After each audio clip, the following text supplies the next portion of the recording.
Thanks so much, Teresa, for that terrific introduction. And hi, everybody. I'm so excited to be able to present this topic, well-being and work-life balance in a hybrid workplace, virtual workplace for nonprofit leaders. And also, I'm really going to be excited to answer all of your questions live immediately following this presentation. So please do stick around. And if you have any questions as I'm presenting, please do put those in a Q&A box. You can ask me anything about well-being and work-life balance, and I'll look forward to a lively discussion at the end of this presentation. So I'm Beth Kanter, author, trainer, and facilitator, and author of the Happy Healthy Nonprofit. And let me give you a quick roadmap for this presentation. I'm going to start with a quick overview of the mental health impact and workplace stressors that are accelerated since the pandemic. And then I'm going to get into the solutions phase. First, I'll give you some tips for work-life balance, and that'll be followed by how you activate a culture of well-being in the way that you do the work. Both are important.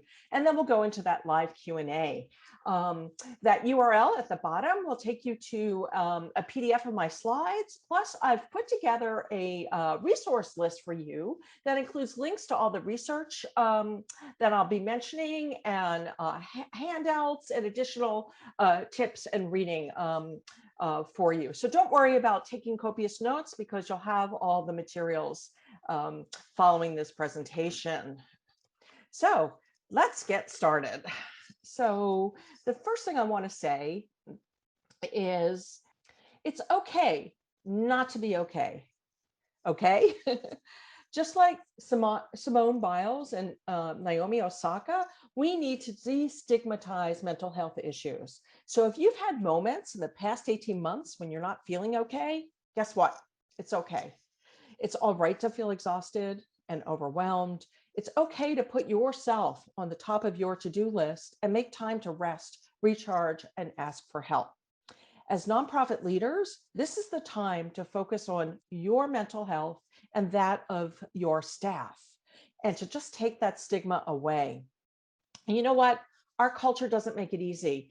Often we're asked, how are you? And of course we say, we're fine, and smile. But you know what? We're probably not fine. And this is called toxic positivity. So it's okay not to be okay. That second chart on the right that you see is from Kaiser Health.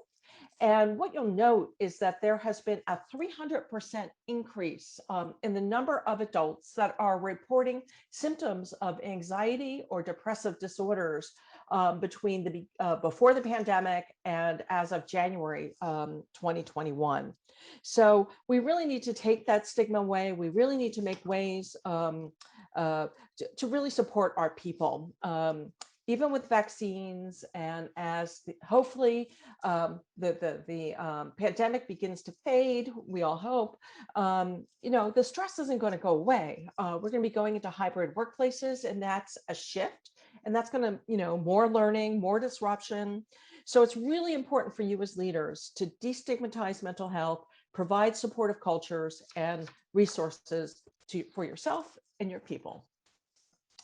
So I want to also note that the mental health epidemic that's kind of unfolding as a secondary epidemic of the pandemic, our symptoms, just like COVID, are on a spectrum, from asymptomatic to mild to severe.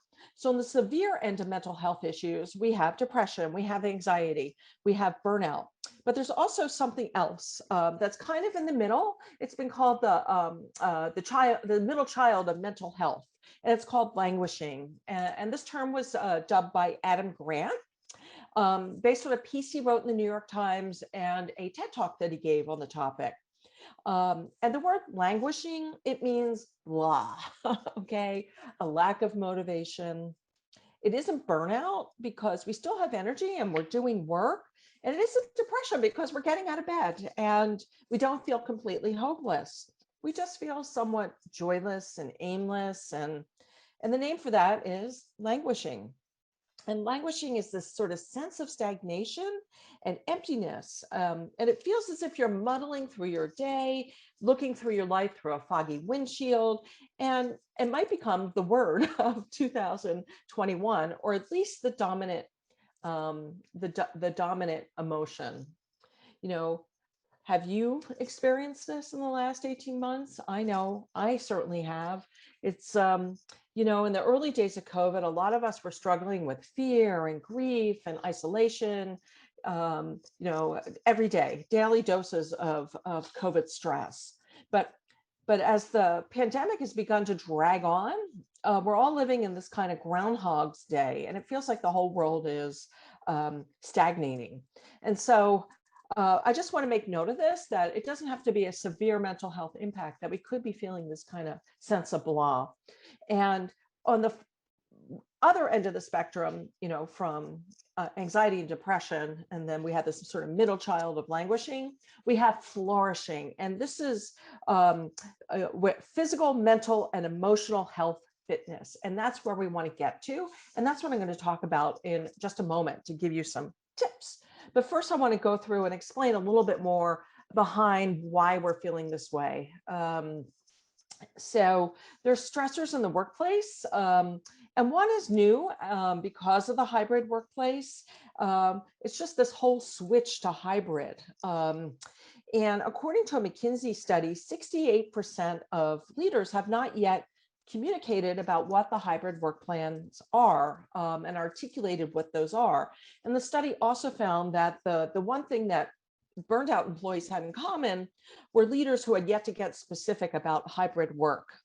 So 47% feel that a lack of vision about the work in the post-pandemic is a cause for anxiety. So if you haven't already started your clear plans on how you're going to shift from all remote to going back to hybrid, start doing that, or start talking with your people about what the plan is, because we know we don't want people to have even more anxiety, because that's known to decrease work performance, job satisfaction, and really negatively impact our interpersonal relationships with colleagues.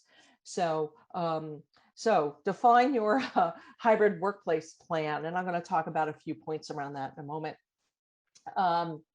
Top concerns. So this comes from a very recent study from nonprofit HR, where they found that 97% of nonprofit leaders viewed remote work as successful or somewhat successful. But there are still concerns, particularly about having a virtual or partially virtual workforce. 64% are concerned about maintaining their organization's culture. And research has shown that with hybrid, it's even harder. 57% are concerned about collaboration and teamwork, 49% about productivity and engagement, and 43% about effective communications. So, a lot of us don't have concerns about change, but we do have concerns about changing. And that's what the kind of mode that we're in over the next couple of months as we begin to contemplate going back into hybrid, or maybe some of you already are and you're already experiencing this. And so there's also something called reentry anxiety. It's really a thing. And the American Psychological Association reports that half of survey adults are uneasy about returning to the workplace and in-person interactions. And again, this has been called reentry anxiety. And so a lot of it's about are we safe, right? We might have that lingering fear of contagion, and that contributes to stress. So we want to kind of mitigate that as much as possible. There's also stress that comes with going back to your office instead of working from the comforts of home. Maybe you have to wake up a little bit earlier because now you have to make time for a commute. When you had that time to yourself before, or the anxiety of feeling obligated to attend social events and family gatherings again. And a lot of us have been mostly having our interactions through screens like Zoom here, and we haven't yet really been in person. So we may be feeling some social awkwardness, and we may feel some discomfort maybe on having to change out of our sweatpants into, into professional office wear. So these are all the things that are around this kind of re-entry anxiety that has been happening. So that's the Debbie Downer research. And we don't want to get trapped in languishing, burnout, and anxiety. We want to get you to that solution space, which is flourishing. And there is a body of growing research that shows that there are some simple, easy steps that you can take to recharge your emotional batteries and spark a sense of fulfillment, purpose, and happiness. This is called flourishing, and it's the exact opposite of languishing. And flourishing means this sort of combination of physical, mental, and emotional fitness. So let's look at some research-based, science-based tips. My first tip is to spot the early warning signs of burnout. And as a reminder, what you see on the screen is the World Health definition of burnout. It's a state of emotional, mental, and physical exhaustion that occurs when we feel overwhelmed by too many demands, too few resources, and too little recovery time. And the interesting thing about burnout is it's not like a light switch, it's more like a fader, and it happens over time. So we start off passion driven. We love our work, we work long hours, and when we still feel this great energy and mood, and we keep on working. And if we don't take care of ourselves and embrace work-life balance, we move into this next stage, which is passion waning. And maybe it's a little bit harder to work those extra hours. You're just starting to feel just a little tired. And if you don't slow down and embrace work-life balance and taking care of yourself, you move up to that passion challenged stage. And here you might have a shorter fuse, maybe some aches and pains, maybe you catch a cold, feeling a little irritable. That's passion challenge. And if you don't slow down and embrace work-life balance and taking care of yourself, you reach that top level, which is passion depleted. And here you're burned out, you may be depressed, and you're not good to yourself, to your organization, to your family, to the stakeholders that your nonprofit is serving. And the issue here is that if you get up to that red stage, all the way at the top, passion depleted, it's harder to bounce back. So that's why it's really important to spot the early warning signs of burnout. And in my book, The Happy Healthy Nonprofit, there is the nonprofit burnout assessment. It's not a medical or diagnostic. It's really a way to educate people about the signs of burnout, because often we can mistake it for other things. And they include physical and emotional symptoms, a sense of cynicism and detachment. And then it starts to interfere with your productivity and feelings of a sense of accomplishment. So, and I've included a copy of the burnout assessment in the materials. And it's something that you can not only do for yourself, but it's also something you can have staff do and educate them around burnout. There's another tip that I like of a way to assess yourself that's really sort of easy, and it's called the Personal Chaos Index. And it helps you gauge your reactions to stress. So this Personal Chaos Index, it comes from the addiction literature from a psychologist named Pierre Carnes. And the framework is that if you're addicted to something, you lose all sense of what else is in the world, and you're only focused on that thing. So you just cease to be able to function. So for me, and then certain things start to happen, and you can see external things like dishes in the sink, pile up of laundry, maybe unanswered emails, or maybe other behaviors start to emerge like forgetfulness, or double booking yourself for meetings and those sorts of things.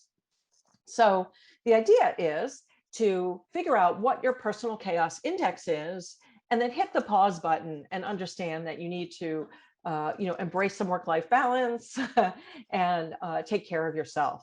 So the dirty dishes in the sink, those are mine, sadly. And my thing that I do every morning is when I wake up, one of my kind of rituals is to clear out any dirty dishes in the sink and put them in the dishwasher. Okay, simple, takes 5 minutes, But if I wake up and now I'm working at home and I come into the kitchen and I see dishes in the sink like this, and I tell myself, you don't have time to do the dishes, you're too busy. That's my PCI. That's a sign to me that I need to stop and think about it. Think about it for a moment. What's your PCI?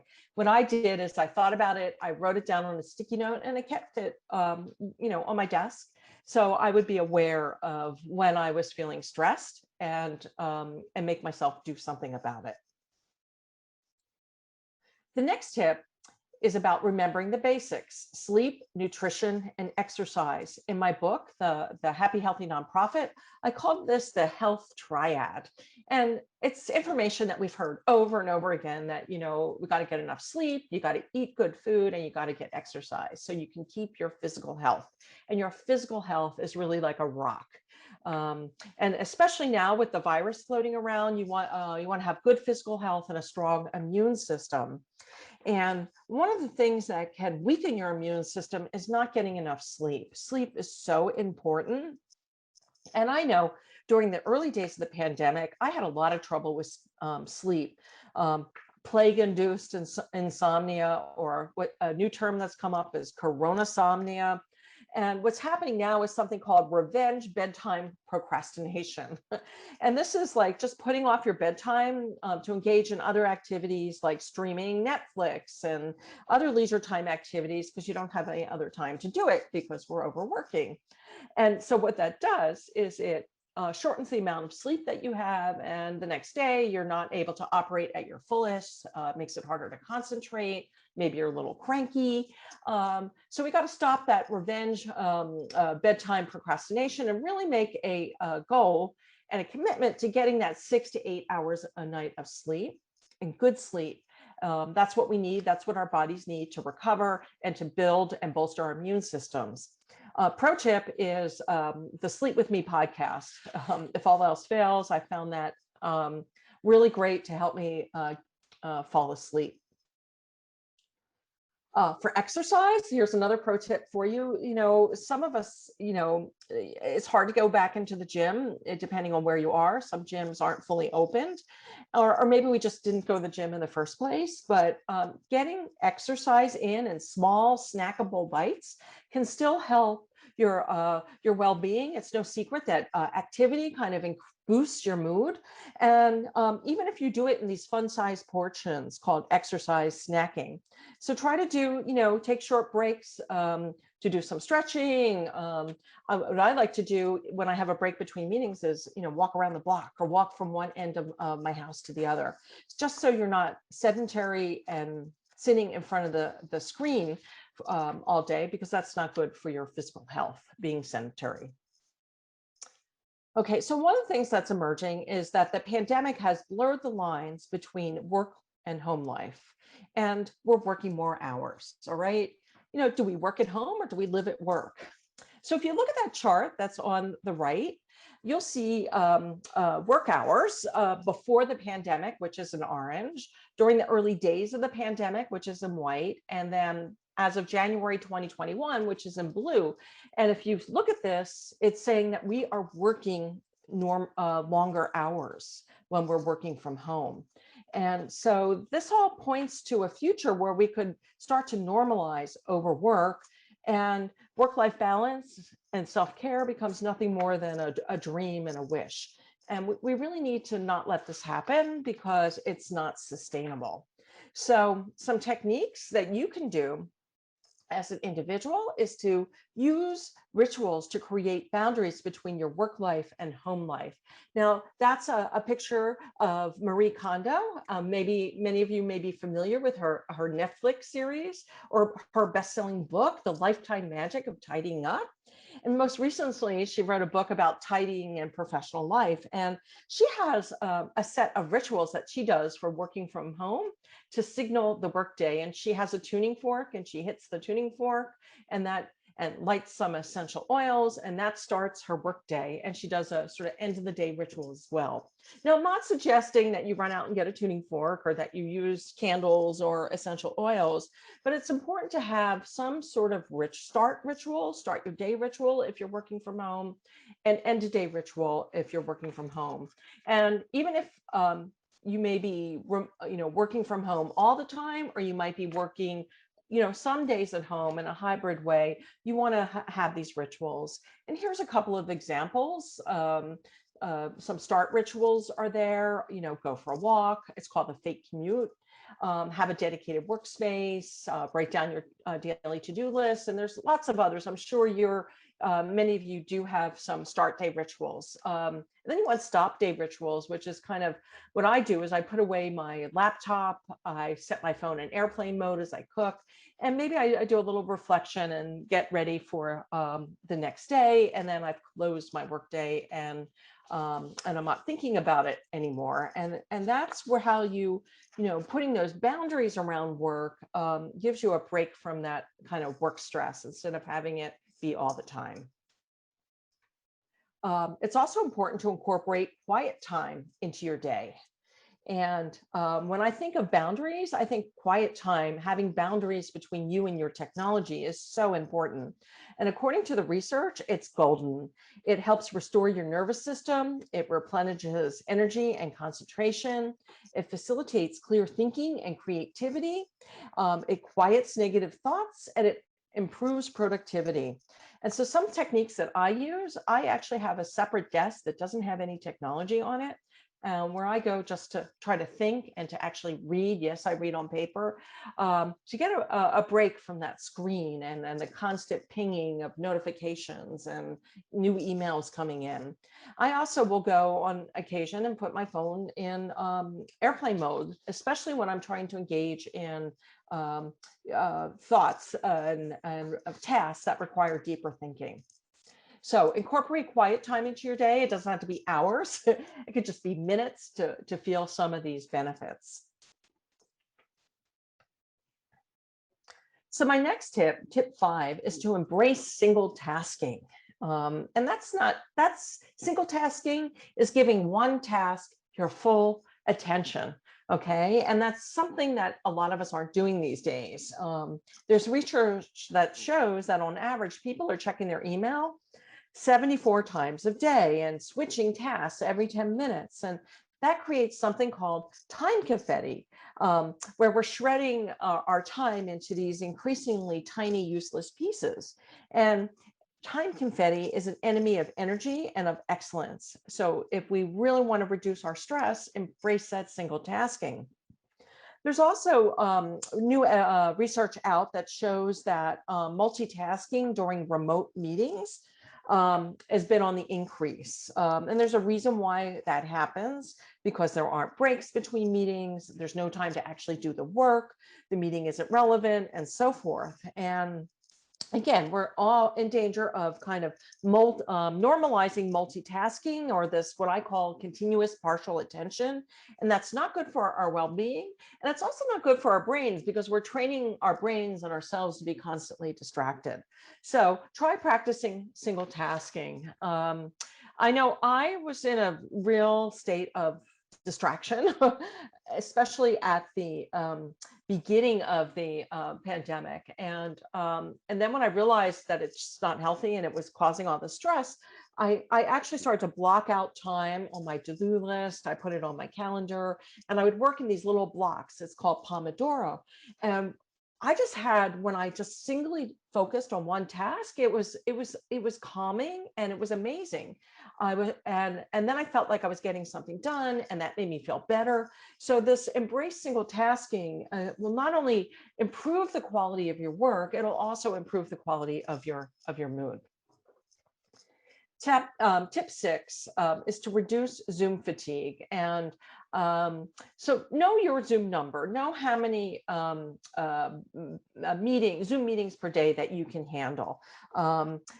There's this thing called Zoom fatigue, and that's happened because we were propelled into remote work arrangements, and face-to-face meetings were just simply ported online. And sort of this rapid uptick of virtual meetings has led to the Zoom fatigue, because we have to process a lot more information when we're on the screen. We're seeing ourselves, we're seeing all these other people. And researchers at Stanford who are researching this have called this nonverbal overload. And what this does is it prompts a flight or fight response, or it pumps a lot of these stress hormones into your systems. So, and so according to research from Microsoft Factors Lab, the trick for this is to have breaks in between your Zoom meetings, a 5 or 10-minute break. And so that's what those two little charts there on the right are showing. The one on the top are beta waves, which are your stress, the way that they measure stress. And you can see the one on the top is a group of people who have been in back-to-back Zoom meetings or team meetings without a break. And you can see their stress levels are constant. The one below was another group that they tested, and that group had meetings, almost back-to-back meetings, but they had like a 10-minute break in between, and you can see how their stress levels came down. And certainly this is probably a familiar thing when you're in a meeting and you have to jump to the next meeting. You can start to stress out like 5 minutes before that meeting that you're in. Is it going to end on time? Am I going to have enough time to run to the bathroom? Oh, what's that next meeting? What's it about? Maybe it's a completely different topic, and you jump into that meeting and it takes you a few minutes to just, arrive. So the trick here is to ask yourself if you need that meeting in the first place. Make sure that you're inviting people to the meeting and the content is relevant for them. Shorter meetings, and that's shifting some of the work to do asynchronously or as pre-work or follow-up work, and make those meetings shorter. So it's really about making decisions. Making sure that it becomes a group norm for your organization to schedule those buffer times. And another way to kind of relieve this sort of Zoom fatigue is to, shift to an audio call. You remember those old-fashioned conference calls, or even just doing one-to-ones on your mobile phones while you're walking, gets you away from the screen and reduces that stress. Okay, so a pro tip is to turn your cameras off. So at the beginning of the pandemic, before the pandemic, there was a mega research study on effective virtual meetings. And the consensus was that cameras had to be on to have an effective meeting. This is before the pandemic. Then we had the pandemic, and we have all of these meetings, and then we had the emergence of Zoom fatigue. And what we're finding is that if we can turn our cameras off, that it doesn't reduce engagement, that it actually can increase it, and it reduces stress. And so there are some technical fixes that you can do as an individual to reduce your Zoom fatigue. And that is, don't use full screen, and reduce the size of that Zoom grid, that window, so it's minimum. Hide yourself. It's called hide self view. And this helps you not have to stare at yourself, because that again causes stress. We're not used to being in meetings and then seeing mirror images of ourselves. And this has led to something mostly in young people called Zoom dysmorphia. And this is a kind of focus on your appearance. Turn the video off periodically during the media to give a nonverbal break. And a lot of the teams I'm working on, people have permission to do this, and they type in the chat, just going off camera for a minute to stretch. And also give yourself audio only breaks that helps reduce that cognitive load. So there are some tips that you can do to reduce that Zoom fatigue and Zoom exhaustion. And if all else fails, there's this app called Zoom Escaper. And what it does, it simulates some technical problems, and you get to escape the meeting. And hopefully you won't have to go to those lengths. My next tip is about managing your energy in addition to your time. Don't use your computer keyboard as a lunch tray. Take that time to go out and take a 10, 15, 20-minute, even half-hour walk. And you will return in the afternoon. You will have a lot more energy. Also, our bodies work in something called ultradian rhythms, which is where we can sort of concentrate and get activity and get a task done. And that lasts for about 90 to 120 minutes. And then we need to stop and take a break and renew that sense of energy. And what happens is a lot of us get glued to the screen. We're in the zone. We're writing this grant proposal. We're doing this report. And we think if we get up, we're going to disrupt ourselves. Well, what it's doing is that you're just running on fumes, and it's just lowering your energy, and it makes it harder to refill that energy. So actually taking a break is not disrupting your attention. It's not goofing off. It's actually helping you sustain your productivity and be more effective. So taking breaks that help you manage your energy in addition to your time. One thing I like to do is something called joyful breaks. During the pandemic, when and working at home, the best thing I ever did was put up hummingbird feeders on all the windows. And I don't know if any of you have watched hummingbirds, but they're kind of amazing. The males tend to be bullies around the feeder. And then during nesting time and after nesting time, when the babies hatch, you see the young ones, and they fly in most amazing ways. They kind of zigzag. And so I can take a 2 or 3 minute break and just like look out my window and see hummingbird drama or flight. And it gives me joy. And it's like a brief little joy break and go back to work.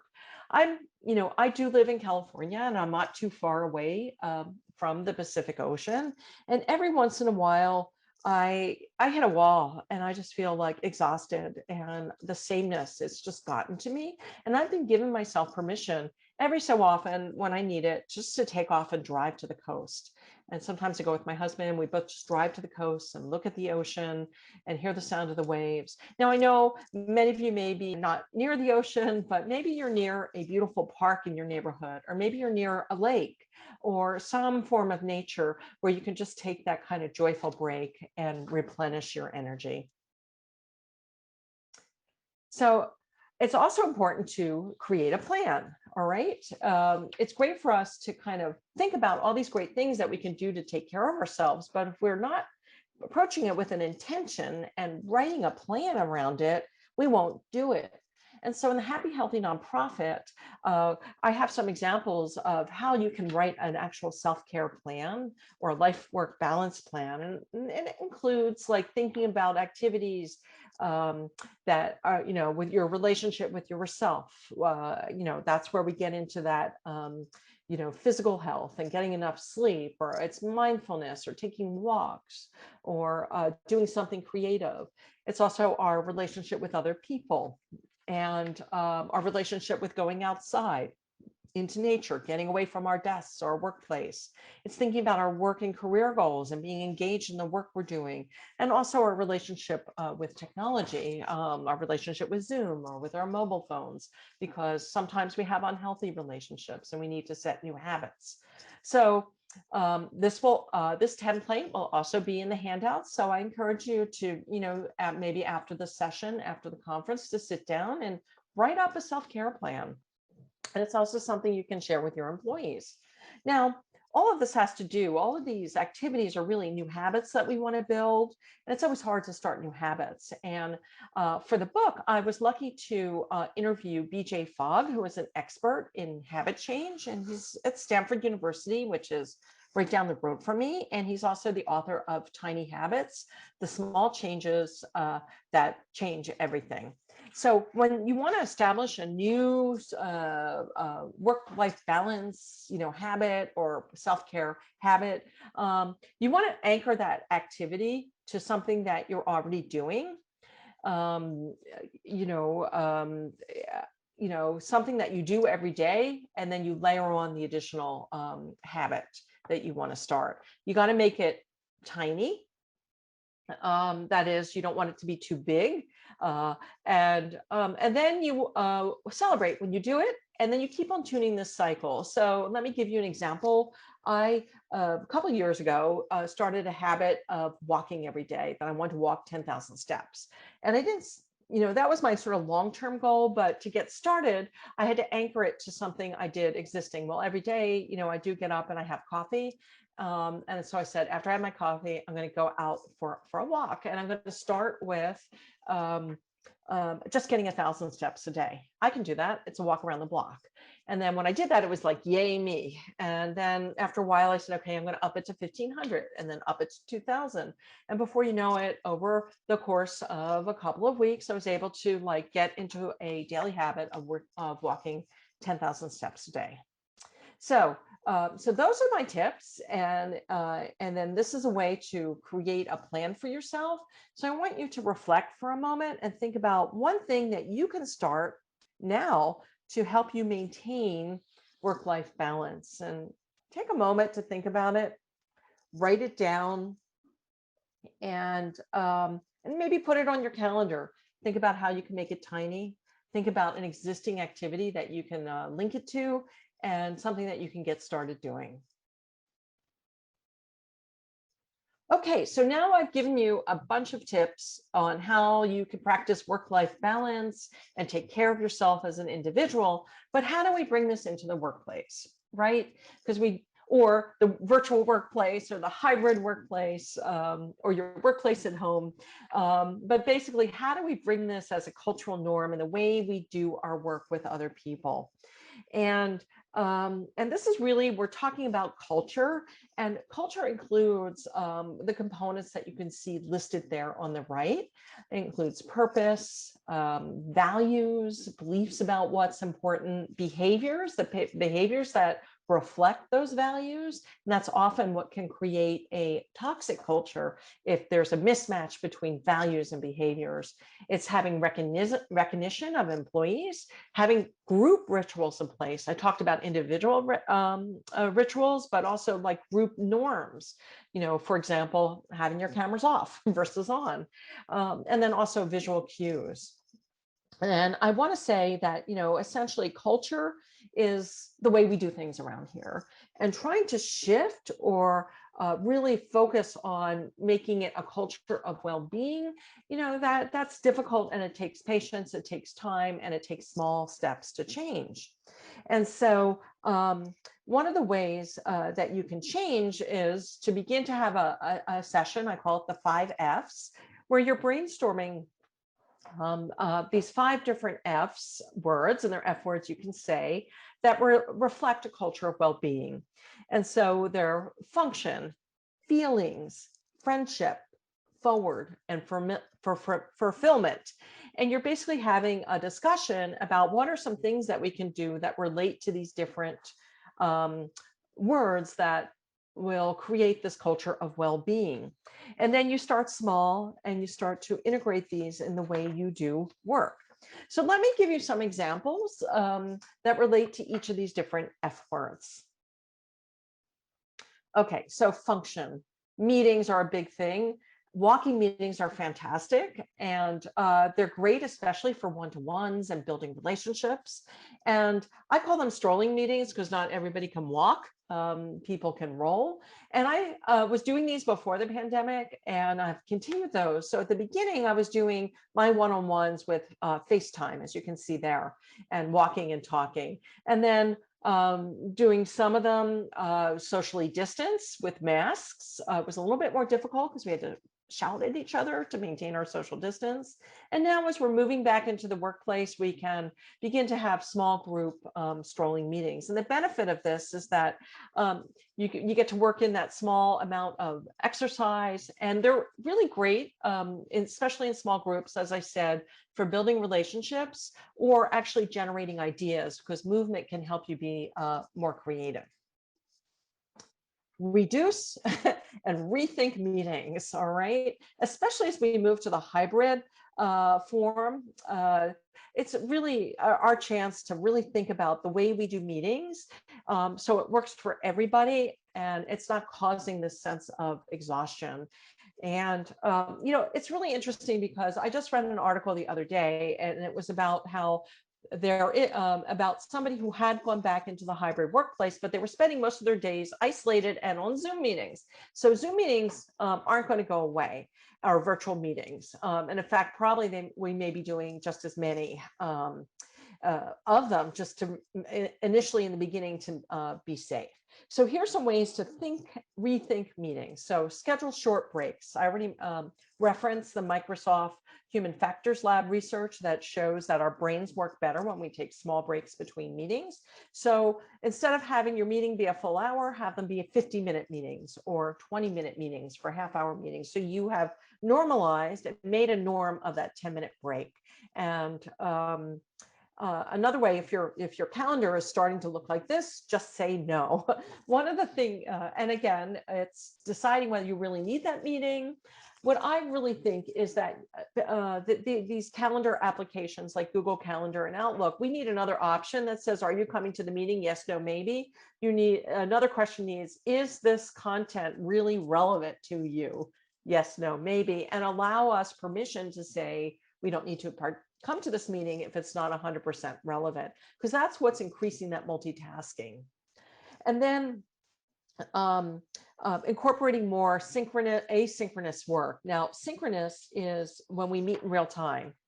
Okay, so everybody has to clock into the meeting at 10 o'clock and be in the same time zone, same time, real time for that 50 minutes or that hour. Okay, but there is asynchronous work where people get to do the work on their own time. And it's kind of like, this is an example of asynchronous. I've been taping this session at my own time, but then I'm going to come back for the live Q&A and actually interact with you. So start to think about ways that you can design your meeting so you're shifting time.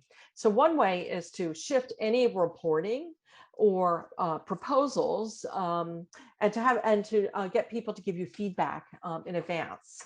And then make your meeting shorter and just to focus on the discussion around that proposal. And this will then begin to lift some of the stress. Feelings, we want to give people shout outs, for a job well done. And what I love is virtually there is an application called Hey Taco, and it integrates with Slack, and you can give people tacos or just shout outs for great work. Before the pandemic, organizations might do things like surpraise, which is write some notes on sticky notes and leave them on employees' cubicle, for a good job. You can do that on applications like Jamboard. So normalizing, giving people shout outs for a job well done. It could even be done as a 5-minute segment on your staff meeting to just shout out and recognize people who are working harder and doing a little bit more. Again, that creates that culture of well-being. Feelings, and this is really important for one-to-one check-ins. So much now that it's not really about how much time you're spending in front of the screen. It's really about those deliverables.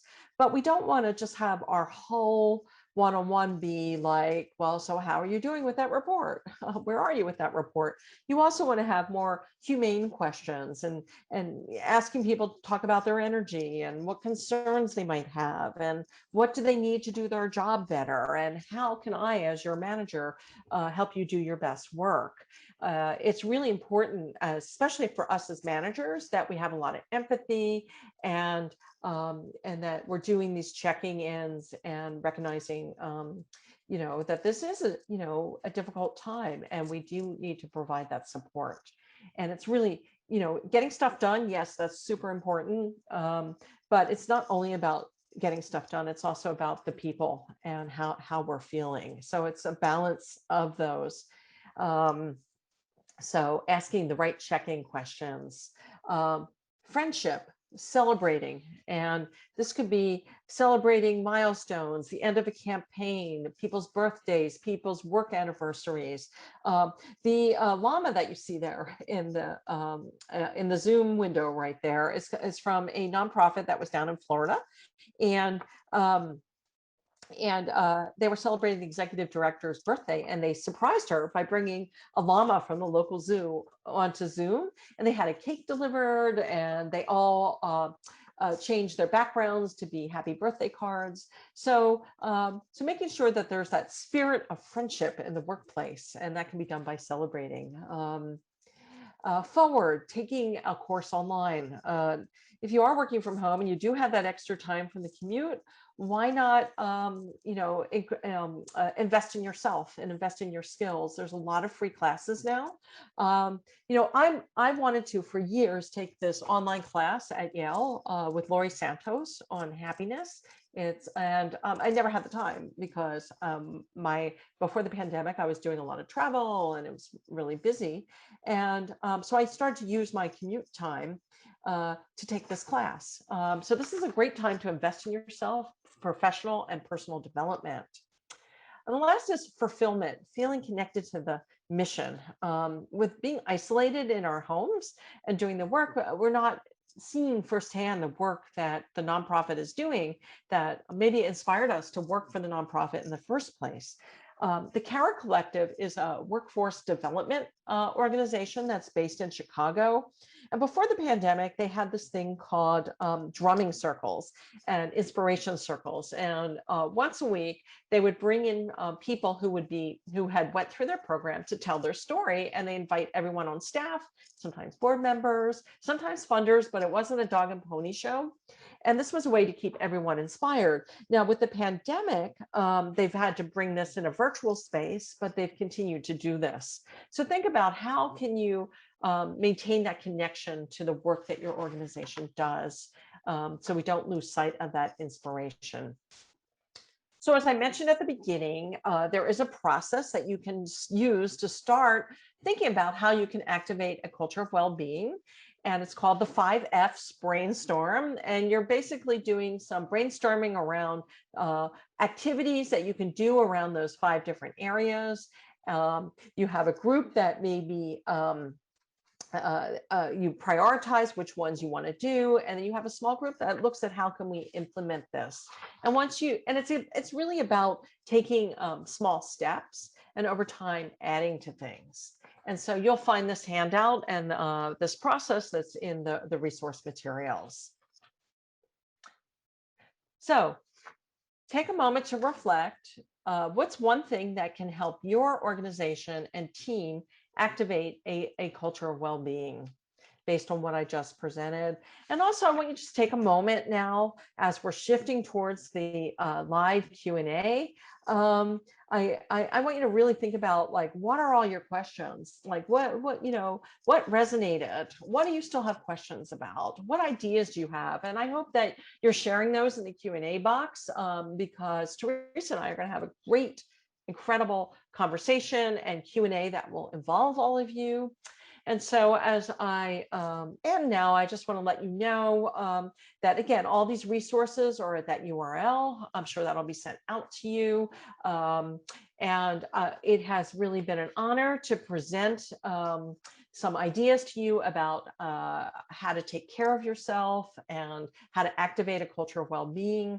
And I just want to end with saying that all of the work that you and your nonprofits are doing is so important to your community and to the people that you're serving, and that in order to sustain this and to do it well, it's really important that you all take care of yourselves and that you all seek to co-create this culture of well-being for the long term.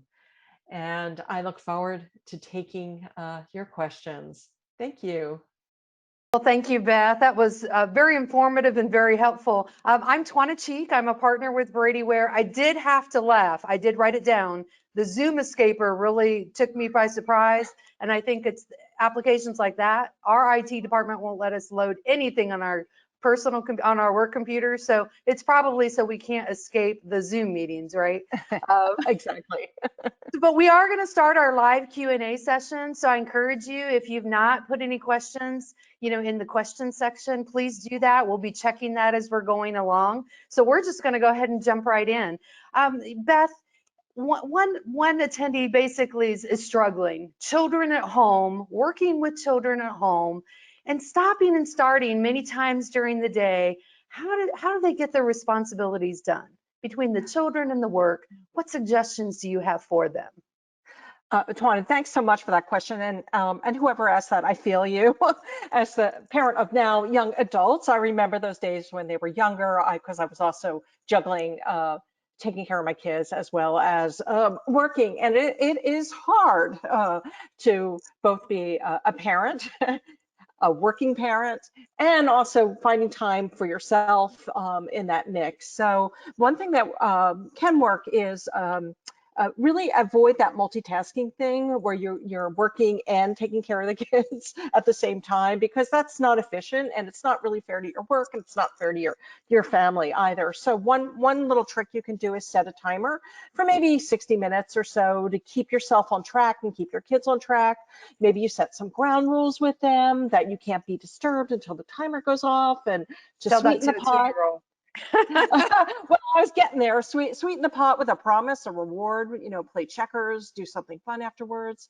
If your kids are younger, then you kind of do this around nap times. That's where I got highly productive, and I also had to tell myself it was okay while I was with my kid, and to be with my kid. Fully present with them. And then I did work, what I used to call it the mommy hours. And that was like right after bath time. And, if you're in a position where you are, have a partner with you, you might want to see if you could split the responsibilities. The other thing too, when you are working remotely and you're kind of juggling with kids, the thing that gets lost is the communication with your work peers. And so you want to make sure that you have multiple touch points, whether it's the phone, whether it's Slack, other ways to be able to communicate, and also to set some ground rules at work so they understand what you are juggling, so you can, this is where that having that asynchronous work possibilities makes it a lot better for those who are juggling other things. And I think my last tip around this would be, to do it your way. Maybe you're an early bird, maybe you have to wake up early, or maybe you have to stay up late. And just know that, and sometimes, and I've done this, I'll admit it, even when my kids are older, is that you might need some sanity time, that walk around the block, or maybe you have to resort to locking yourself in a closet or the bathroom for a few moments. I have done that. But I understand. I mean, my children are grown too, but those are hard times when you're trying to juggle it all. And I think we as employers need to recognize that for our employees in the workplace, that the struggle is really real. yeah, and that makes your workplace more competitive in terms of recruiting talent if you do have a flexible structure, or if you do have benefits like that. Right. I guess, as an employer, we're talking about not-for-profits here, but this probably goes across the whole spectrum. What really is that ROI, or that return on investment, when we're talking about putting some things in place from the workforce side? That's a really great question. And, when I first wrote my book, The Happy Healthy Nonprofit, when I first started talking about burnout and a culture of well-being, so one response I got, that's a bunch of hippie bleep, it's not, okay? So there are So we don't have to have yoga hour or anything like that? well, yeah, those are nice, but those do have a return, and that lower health costs. So who you can save more money with your healthcare plan, because people aren't because they're healthier, they're not getting sick as often, they're taking fewer sick days. That also saves money. That also helps with productivity. Morale is improved. You have a more engaged staff. And these days, with everything being so transparent, with places like Glassdoor and people talking about workplaces on social media, your internal culture is your brand, and you want to be able to attract the best talent out there. And people who are looking for jobs in this great resignation that we're in because of the pandemic, they're not just looking at the paycheck. Yeah, they're looking at that. They're not just looking at the job responsibilities and title. Yeah, they are looking at that, but they're also looking at the organization's culture. And I think, and thinking twice of, oh, do I want to be working in a place that has a toxic culture? I'll go elsewhere because I can get the same benefits, the same amount of pay, the same type of job, but a better working situation and culture. And finally, I think the biggest benefit is that you have less turnover, because when employees are when you're in a toxic environment and there's not a culture of well-being, people there's research that says they're 6 times more likely to be looking for another job. And I don't know about you, Tawana, but when I've had to hire people, that takes time. They Oh, have and to, it costs money too. It's very right. disruptive. It is, because it takes at least 6 months before someone is really up to speed and you're back on. And if you have this constant turnover, it not only costs money, it's disruptive, but then your productivity goes down. Well, So even seeing in the news and just even the billboards around towns that we live in, just the shortage of workers too. yes, that's across the board. Right. So so there are some definite return on investments of well-being in the workplace. It's not a bunch of hippie bleep. Well, this probably goes along with what you're talking about, but you talked about COVID and this, unfolding, I think mental health epidemic is what you called it, about, it's a spectrum from depression, anxiety, burnout to mild symptoms. And so why is that burnout an organizational responsibility? Well, right before the pandemic in 2019, the World Health Organization, they maintained this list of all the different diseases, right? And I forget the exact name, but it's kind of the disease inventory list or something. And they put workplace burnout on that list in 2019, but they said it was an occupational issue and that it's a responsibility of the organization that it's burnout is not something that employees go and take care of on their own or do it on their own time, that it is a workplace responsibility. So, and that employers need to be encouraging work-life balance, not too burdensome a workload, and encouraging engagement and connectivity, at work. Well, can we talk about the work-life balance a little bit? Because especially for those people that work like in a virtual environment or a hybrid environment, I feel like the boundaries are just getting blurred as far as feeling that we need to be available to problem solve with team members really at all times, and if it's you're working with coworkers or clients, really to compensate for that lack of interpersonal opportunities and to be immediately available. How can we set boundaries and still get the work done, still be respectful, still be responsive? How do we do that? Yeah, I think we've slipped into this thing where because, during the height of the pandemic, when we were shut down, we couldn't go anywhere, right? Couldn't even go to church, couldn't go to the gym, maybe we could go outside and walk around the block, but Right.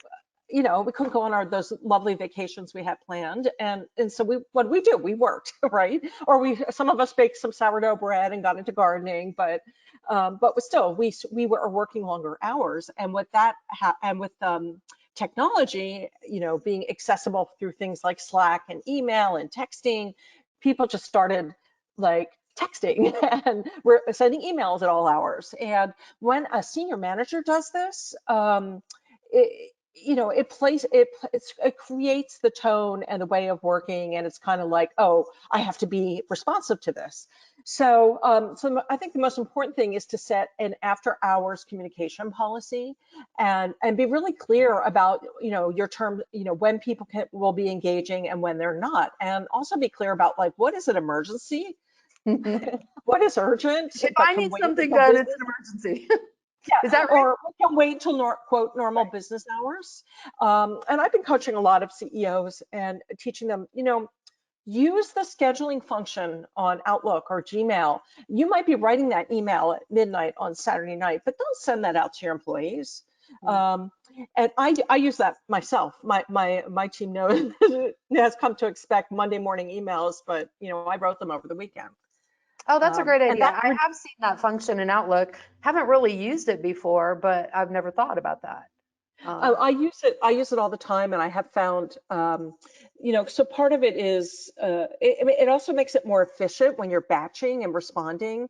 And sometimes, I'm not always caught up, and I don't want to model sending out an email on a Sunday afternoon to my team because they're going to think that it's not okay to take the time off.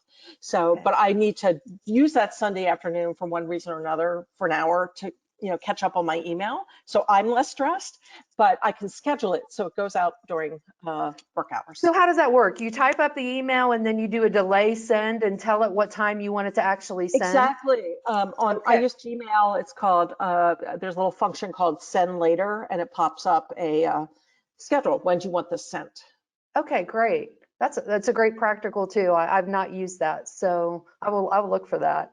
I'm going to go. We've talked about a lot of people, a lot of workplaces that were hybrid or that you can work remote. What about those folks that did work remote and now their employer is saying, no, you got to come back? And so now we have one participant that says they've lost the commuting time. In their case, it's 3 hours a day. So they Oh, feel they God. were more efficient in their personal life and their work life by being able to work at home. But I'm guessing some employers are basically saying, nope, come back to work. How do you do that? How do you make that transition? Right. So come back to work so we can monitor you, because it's, we want to see that you're actually working. And I think more and more the norm is going to become to the flexible workplace, which is that hybrid model. And that's not new. We had that before. Work any place, anytime, anywhere. And that's kind of like might become the more desirable type of workplace culture. And again, it's going to be a talent recruitment issue. Switching to it, there's a continuum, okay? So there's the office centric, 9 to 5, come into the office, sit at your desk, get your work done, go home, and you have the commute on either end. So that's one end of the spectrum. And I think that's an industrial age idea that came from working in factories. And I think, we need to like come into the 21st century. So kind of a midway thing is to have flex place and flex schedules. There's different ways to do that. There's, let employees pick and choose. You could have, it's called the 50-50, half-time at home, half-time in the office, or 2 days in the office, 3 days at home, or vice versa, to the remote first workplace, which is a big shift, where it's basically a remote virtual company, but you come into the office for face-to-face for quarterly or retreats. And I think we really need to start to move to these more flexible models for people, especially given that first question, working parents. That's much fairer to them. Right. A lot of times with our not-for-profit groups, we're very much connected to providing service to individuals. So how would you address for those individuals that are providing that direct, let's say, care in some instances and will not have that flexibility? What would you do to encourage them in the daily workforce? They won't have the flexibility, even if the company or the organization provides that as a whole, but they're not able to because of their specific job responsibilities. Well, I would challenge that. And Okay. I would challenge, oh, we can't do this. Right. And Well, that's miss the it. problem. We think about how we've always done things. So how would you Right. maybe challenge that and look at that in a different light? Right. So, ideally, a practitioner who is delivering service to a client, ideally, they wouldn't be doing that back to back to back to back from 8 hours a day, that there would be some sort of break. And maybe there's some way to give that, to stagger their hours a bit. So maybe instead of commuting during that rush hour, they could come in a little bit later, stay a little bit later, and that provides more flexibility perhaps for the people they're serving. So I think there's different ways to think about shifting schedules, and then also thinking about, well, if they had actually a block of time where they were at home and they were able to study the client's files and catch up on their paperwork, they'll be a lot more efficient, because what happens is that, they don't have time during the day and they're doing that in the evenings, right? Or on Right. the weekends. And then that leads to the stress, and that leads to the burnout, which leads to the turnover. So thinking about ways to allow people time in their day to also do the other types of work that aren't in meetings with people. I think a lot what we've done, I mean, we had, everybody, like people working at home, a lot of that shift, and now the shift to being physically back in the office more. I think a lot of organizations are thinking more about how to get people back in the office rather than how to think creatively. Do you think that's a fair And how to statement? think about flexibility, because that's Yeah. the desirable kind of perk. Okay. Okay. So I'm going to admit, I mean, I'm going to put myself right in there with a lot of the folks that you were talking about in your presentation. I think the pandemic has been really hard on us as individuals, as a community, as workplaces.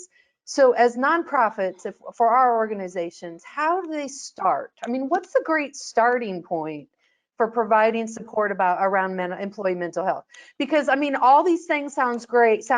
It's kind of overwhelming thinking of implementing it all at once. What's the starting point? How do you do that?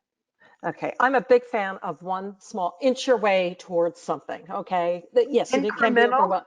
Incremental, small steps, small experiments to get started. So the first thing I would start with is getting feedback from your employees about, what would, using that 5F process, having a brainstorm, what would make working here create this culture of well-being, kind of explain to them what it is, share a few examples, and what's one experiment that we would like to try, and try to see, get a brainstorm going, and get people to prioritize what are the things that seem to resonate, and then maybe start with a small group that then begins to implement that one change. And I'm not talking about really expensive things. I may be talking about, let's try making our meetings 50 minutes and building in that 10-minute break so that we don't have days of back-to-back-to-back meetings, which is not healthy.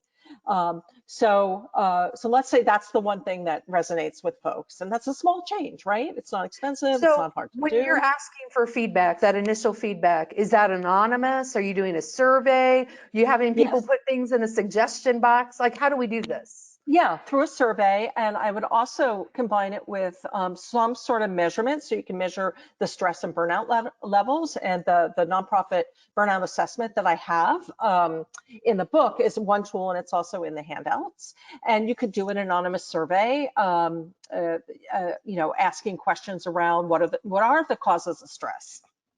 Okay. Anonymous survey, you'll get more honest feedback, and there won't be any fear of retribution, right? Because a lot of times I don't know that we really get the true feelings because people are afraid of maybe repercussions or not being viewed favorably. I don't know. So, Or the power dynamics that might right. exist between the manager and their employee. So So there getting that are some feedback and then anonymous doing surveys. something with it, Yeah, so there are some anonymous survey tools out there online, right? Yes, and I've included some of those on the resource list. Okay, Per great. power one, there's a number of them. Okay, perfect. This was a question that came in, and I'm not sure we're going to hit it. So if we're not hitting this, please follow up with clarification. But they asked, can you talk a bit about the nonprofit executive director that works with volunteer boards that require after hours meeting time and response for communications? And I'm assuming that's flowing along with that flexibility in the workplace about how to accommodate that. I've gotten this question quite a bit. It's a common situation, and it's two things. I think it's setting some boundaries and rules of engagement with your board, having that conversation and having it spelled out a bit. And if there are required after hours meeting time, because most board members are working 9-to-5 jobs, and maybe the only time they can meet is the evenings, Right. then there's also that flex time where you're off. And that has to be part of the formalize that arrangement and formalize those expectations and formalize those boundaries. Okay. This is, many nonprofits, I love the nonprofits we work with. They're very passionate and they're very committed to the work they do and their mission and serving their clients. And a lot of those are health and human services, but even like foundations or something that are raising the money for scholarships, or it just goes the wide spectrum. But I think sometimes we often feel guilty about taking care of ourselves. So how should organization leaders really address this? Because we're really, when you think about the not-for-profit industry, it's about others. That's really what nonprofit is about. It's about serving others. So how do we turn that to ourselves? That's such a great question and so important. In my book, the Happy Healthy Nonprofit, I had a series of cartoons, and one of them was, and this was based on a real story and an interview. It's a scene. Imagine an executive director or a director of fundraising who's in the ER, lying down. The doctor and the nurses are working on them. It looks like he had a heart attack, pumping or whatever. And somebody's listening to him, and he's saying, "Grant proposal due Tuesday." We don't want to work ourselves to death, or work ourselves into burnout or any of the other conditions, because that's not serving our organization's mission or the clients that we're serving. And we have to change the way we think about taking care of ourselves and taking a break. And we have to think about that as a way of making our organizations more sustainable. So taking a break is not goofing off. It's actually renewing your energy, renewing your passion, and your commitment to your organization and its mission and the people it serves. So I'm going to just share the story that I heard this week from a client, that they're trying to do some things, one, to help employee retention, but just to help the workplace. And they're doing Taco Tuesday and bringing in a food, what are they? I don't know what they call those, but a food van, and they're doing Food Taco truck, right? Tuesdays and some things like that. So I thought that was pretty creative. I think I might go over there on Tuesday and share and see if they'll be willing to share their tacos. But I guess the question I have, they're a larger organization, so they have a little bit more money to work with. So everything that you're saying, a big range, large range of nonprofits on this, webinar, some are very small with just a few employees, and some are large. So everything that you're saying, how do you shift that weight between different sizes? Obviously, there's more money that you can work with a large organization, bringing in a food, cart for Taco Tuesday versus maybe a smaller organization. Well, there's an organization in Canada called Pathways, and I profiled them in the book. And they did this thing called a small organization. They did crock pot Mondays, and the executive director bought a crock pot from the equivalent of Craigslist.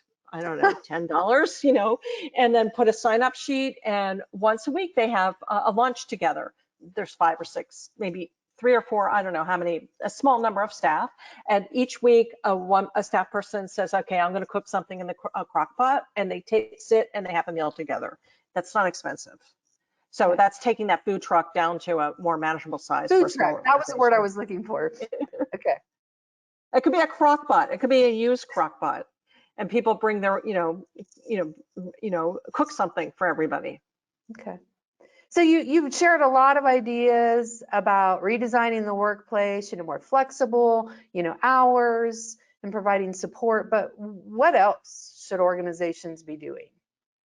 Well, I think there's a really important point about leadership's involvement in this, that leaders' behavior is contagious. And if they are working after hours and not taking breaks, and that sets the whole tone for the culture in the organization. And while they may be supportive of a culture of well-being, that's just giving it lip service, and it's that mismatch between kind of values and behaviors. So leaders really need to buy into this. They need to model the behavior, not just give it lip service. And part of this is really understanding your own, I call it stress escalation, and instead of amplifying behaviors that cause stress, amplify behaviors that create a sense of well-being. Be vulnerable, value and protect your time away from work. I've heard so many stories about the leader going out on vacation, but they're still responding to emails as if they're working. Okay, really. I did that last week. Yep. Make your getaway plan and log off and take a few days off. And embrace and integrate agility into your leadership style and into the culture of the organization. So that's like not having to have everything be perfect, not to have everything be a 10 and due tomorrow. Think about flexibility, think about empathy, and this will kind of help with this shift. All right. Okay, I have to go back to the Zoom. I do love that Zoom escaper. My little comment about our IT department, that was funny. But anyway, I mean, just even this, even this webinar, we're in front of a computer screen. And, I think it has helped somewhat, rather than seeing expressions on people's faces and things like that. But there is a bit of that fatigue out there. Other than the escaper, which I think our IT folks wouldn't let us do. I know you shared some tips. Can you maybe go into that a little bit more about how to avoid that Zoom fatigue? Because I really do think this is going to continue. I've talked to some organizations and they're saying, we can do meetings where we normally bring people in, they'd have to travel in or something, and we're cutting travel time. So it is efficient, but we're doing it a lot. So can you talk about that a little bit more? Sure. So the whole Zoom fatigue comes from research from Stanford University, and what they actually measured physiologically what's happening, and they called it nonverbal overload, and it's seeing the big faces on the screen. It elicits the flight or fight response, and so our stress levels are going up. So imagine that we're doing this all day long. That's just not good Okay. for your health. So some things you can do. These are some things you can do for yourself as an individual, and there's also some things you can do by establishing group norms. So the first thing for an individual, so increase mobility. Maybe take just the audio part of the call, and instead of being in front of the screen, and be able to walk around. Or go off camera and stand up and walk. Or it looks like you're in a standing desk. I'm not sure. I can't really tell. So, Oh no, I'm actually sitting. oh, okay. You're just This taller, that's stupid, but but I am actually sitting. or have a standing station so you can actually move and shift your feet. Reduce the eye contact intensity, so sit further away from the screen. The other thing you can do in Zoom is you can turn off self-view, so you're not staring at yourself. That's something called Zoom dysmorphia, which is we're looking at ourselves and we're Okay, thinking, so oh my I did God, not my know I hair. had all these issues from Zoom. Maybe that's Well, my problem. there's been an increase in requests for cosmetic surgery because of it. Like, oh my Seriously. God, I should do something about my nose or my Well, I hair or looked and I'm like, whatever. oh, I need a haircut. I do need a haircut. Yeah, But I do that too. Or gee, maybe I should change my glasses. Or um, there's also turning off self view also helps with that self consciousness of being on camera, and also especially when you're in a meeting and the meeting isn't really relevant and you have to like kind of look like you're interested. That causes stress. And then there's cognitive load on processing like the screen and talking and hearing. There's the delay. So just shift to the phone. okay. Shift to conference calls. Now, for group norms that can contribute to reducing stress, we've moved now. Before the pandemic, there was a meta study on video conferencing effectiveness, and they said for an engaged meeting, turn your cameras on. All right, and that was the norm. Cameras were on required. Now we should move to something that's more flexible, and we should have cameras on and off like we use our mute buttons. So cameras on to speak. Maybe cameras on at the beginning for everyone to say hello, and cameras on at the end, but Hmm. to trust that people are engaged. And Well, that's the problem though. When I see someone that's not on screen, I think they're not engaged. So how do I overcome that from well, it's my a standpoint? perceptual thing, is that people will be better engaged because they're not, because they're less stressed out, right? And Okay. So I it's more won't be worrying effective. about my hair or things like that, what Yeah, I'm looking like. Okay. yeah. So So a basically lot what of, you're saying is we have to trust people, whether, I mean, to act professionally, whether they're on screen or not. right. And also it gets to the, point of who has been invited to the meeting and what is the meeting topic and is it relevant for them? And then if you back up a bit, have we scheduled so many back-to-back meetings that people aren't engaged because they're trying to get their work done? So a new thing that I just read about that I absolutely love is that we put blocks of time where everybody is like focused on getting some work done and not meeting. So they're no meeting zones. There's different models for that, like no Fridays meetings internally, or maybe it's a half day a week, or there's a model called get stuff done day. And you actually work out with your manager about what are you going to do with that block of time where you have deep So do you actually schedule it and put it on your calendar then? Yes, and even further, some organizations use, there's a setting on the calendar, Google Calendar at least, I think it's also in Outlook, where if you try to schedule a meeting with somebody, you get a message back saying, I'm sorry, I'm not taking meetings at this time. This is the no meeting zone. Interesting. Because I know And then one of thing I course, struggle with, the constant meetings, the phone calls, and then actually trying to get things done at the same time. And so it's the juggling act again. And sometimes yeah, and that's that's that inevitable, multitasking but and that time, confetti that I was talking about. So when it's an organizational norm that, this block per week is we giving everyone permission to actually like write that report without distraction. And people will be more productive because they won't have to do it at home after hours or come into the office early when it's quiet. All of that, all of those types of norms lead to burnout. And we want to kind of shift those. and then how do you tell leaders, how do you instruct leaders to respect that? Because seriously, when I have something that I need done, I'm used to either picking up the phone or walking into someone's office and doing that. So tell people like me how to rein myself in and change my expectations. So it may be something where you need to have more frequent one-to-one meetings with, somebody who's directly reporting. Maybe you need to set up maybe a Google document or something where you can actually see their progress without contacting them after hours. Maybe shifting to, having a structured one-to-one meeting that's a quick check-in. And then permission not to do it if you're, all up to date, but really making some of the checking in piece asynchronous. And I do this with my team.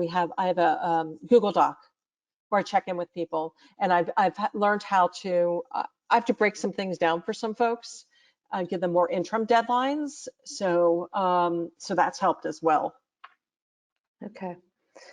We're getting close to the end, but can you talk a little bit more about how many F's were there? Are there 4 or 5 F's? Five.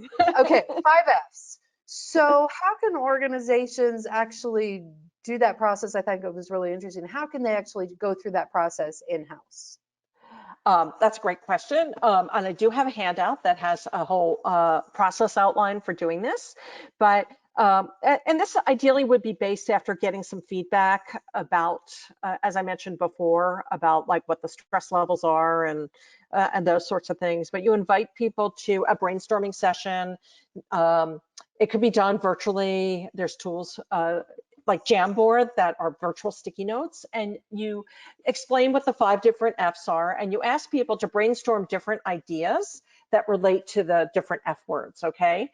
And then maybe you cluster some of the similar types of ideas. And then once you've kind of brought it down to a somewhat manageable list, then you can have people vote. And again, Jamboard can also do that. They have like sticky dots. You could even do it on a Google Doc. Everyone gets a couple of votes, and you see which ones got the most votes. And let's say it's, creating a new meeting norm of cameras on, cameras off. So then you pick that one, and then you have a group of people who create kind of, okay, we're going to start doing this. It's communicated. And at your first meeting, you announce, this is the new norm we're going to establish, cameras on, cameras off. That it's, optional to have it on. And then at the end of the meeting, you kind of reflect on, for a few minutes, I'm just talking a few minutes at the end, how did we do with this new norm? Are we doing it well? How can we improve it? And you do that at every meeting until the norm then becomes the way that the group is interacting. And then you can add something else on, try something else. Okay. What happens, I see a lot, is that people get all these ideas, but they don't focus it down to 1 or 2 things they can try, and then consistently try, work at it, making it part of their organizational process. Okay. It really needs to become part of the culture then. It's very intentional in the beginning, but then weaving it in as far as normal processes then. Right. It's not like, hey, we're going to do this. And then the classic example when this was before the pandemic, let's do yoga on Tuesday in the conference room. And everyone says, yes, let's do yoga in the conference room on Tuesday. And then no one shows up. Right. Well, or that they would show be a up for no the first. for me because I definitely couldn't do some of those yoga things. So, is there anything else that, as we're going through this, that you want to just drive home before we end for the day, Beth, as far Um, as the items covered today? Great question. I want to go back and I want to really emphasize the leadership issue, um, especially to those of you out there who are executive directors or board chairs, that you really have the power for change.